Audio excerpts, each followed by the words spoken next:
What makes me laugh? Coda al giorno, si passa quando sanno fare.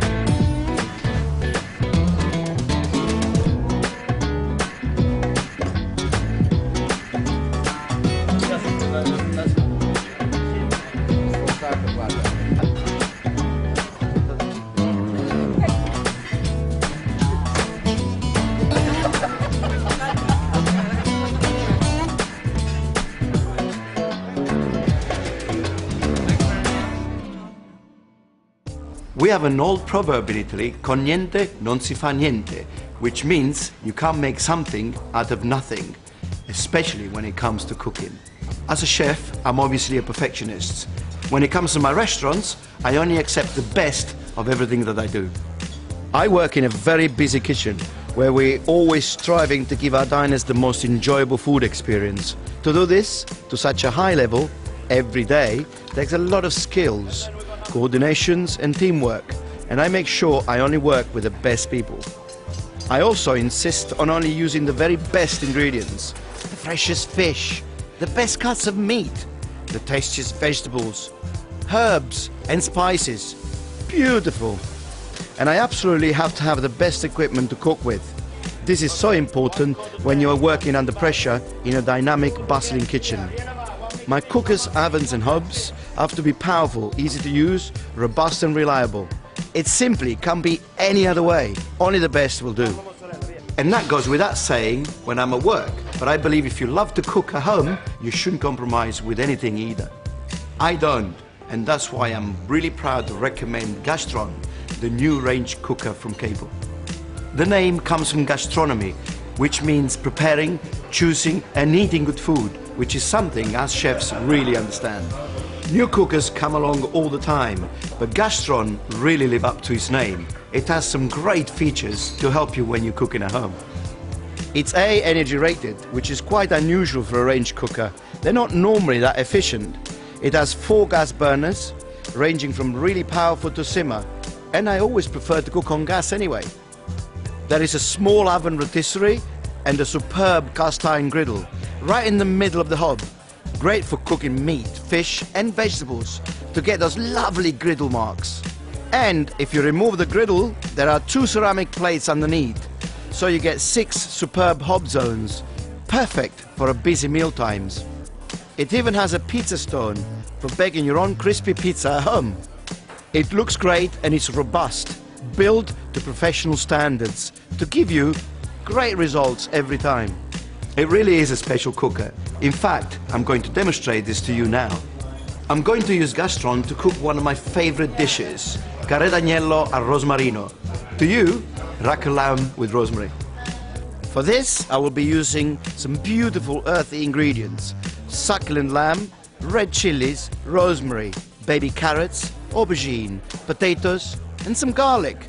A fantastic mix of flavors and textures.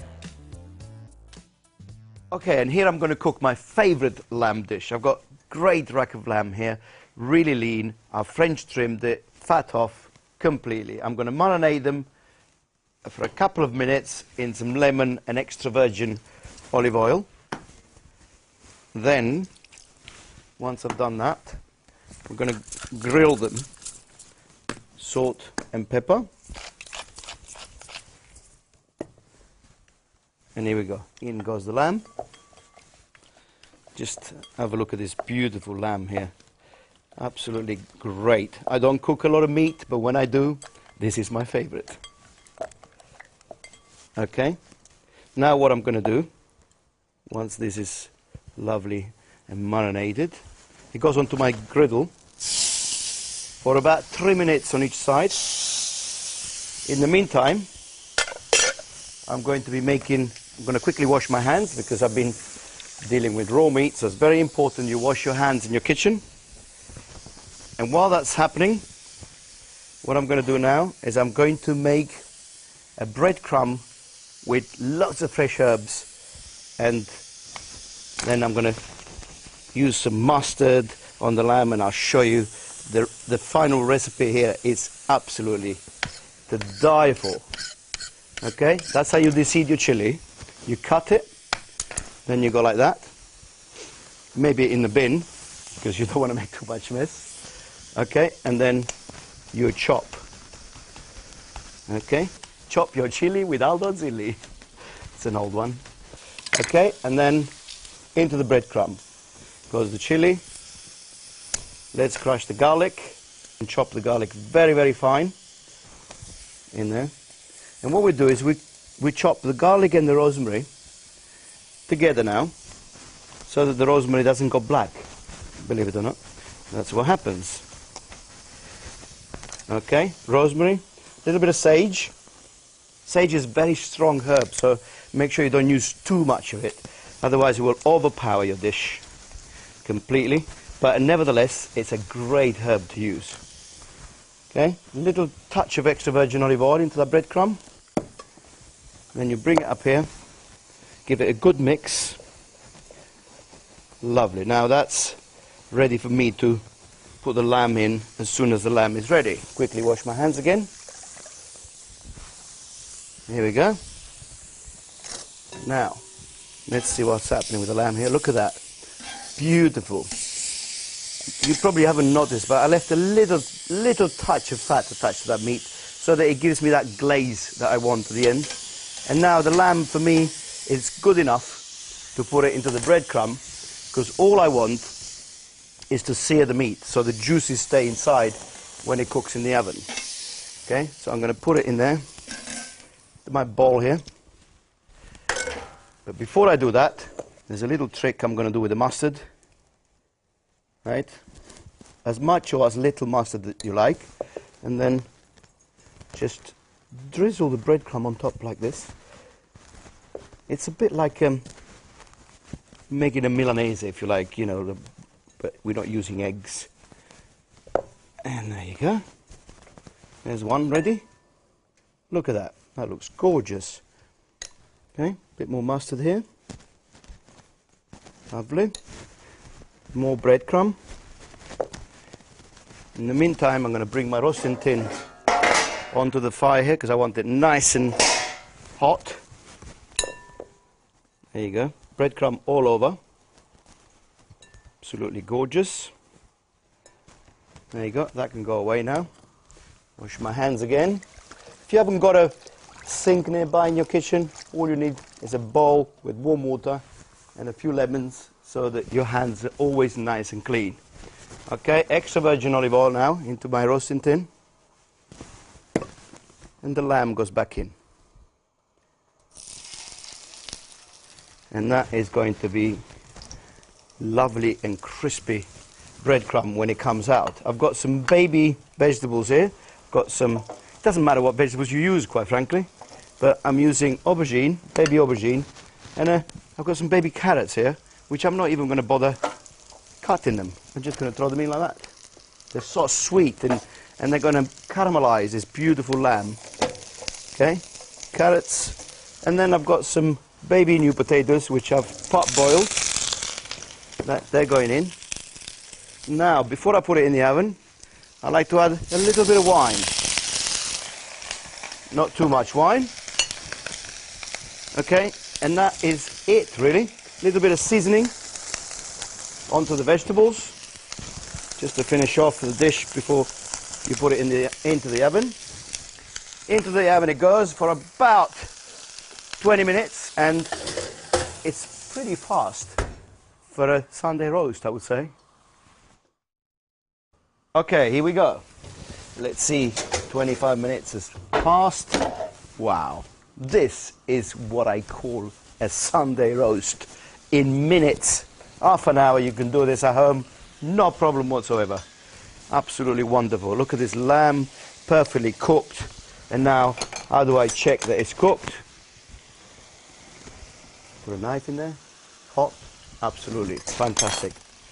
Wonderful. Now, what I want to do is I want to serve the potatoes and all the vegetables in the same dish. So this becomes a center piece for your table. If you've got 2 people, if you've got 4 people, if you've got 6 people, you can have as many people as you want, and you can still do this great dish. People buy legs of lamb, you know, you could buy a leg of lamb and do the same thing. But the rack of lamb, it's a great cut, really, really soft and tender, doesn't need a lot of cooking. You can keep it nice and pink in the middle, and it just does a great job. So I've got all the vegetables going into this plate. Okay, lovely. There you go. Then the 2 lamb racks are going to sit on the side. And now what I'd like to do, I'd like to deglaze this pan, as in making a stock. That's what I'm going to try and do here, and I'm going to make probably the best stock that anyone's ever seen. Here we go. Balsamic vinegar, butter, red wine, all into the same pan. A little bit of stock.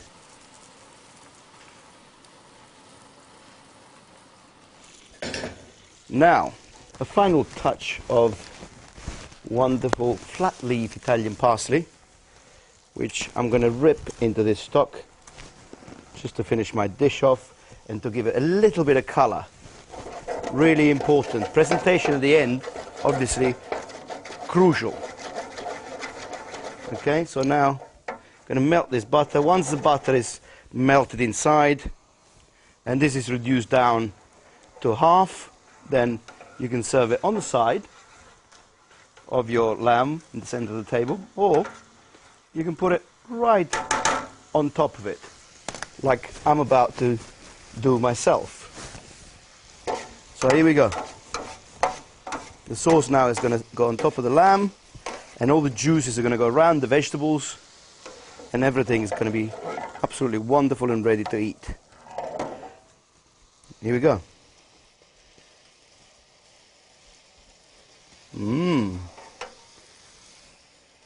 Even I don't eat a lot of meat, but when I see these things, it brings me right back to my childhood when my mum used to do the Sunday roast, and this is exactly what we used to do. And there's your best lamb dish, Zili style. Salute.